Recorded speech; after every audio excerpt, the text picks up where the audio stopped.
ନିଶାବସ୍ତିଆ ମୁଁ final complain ଦେଇ court forward କରୁଛି। ସେଇ ନିଶାବସ୍ତିଆ ମତେ କଳଙ୍କିତ କରି ଘରୁ ବିଦା କରିଦେଇ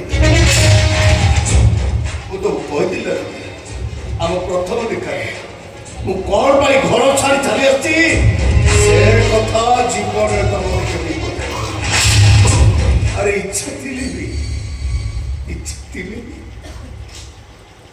ମୋ ଭାଇକି ଟିକେ ଦେଖା କରିପାରୁନି।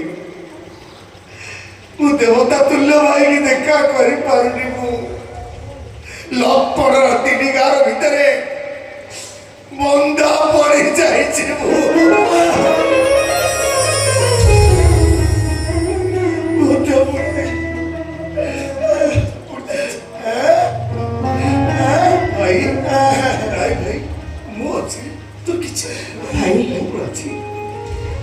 न जापारी मु आपण अनेक शास्ति दे सारी आपण मत क्षमा करदे भाई।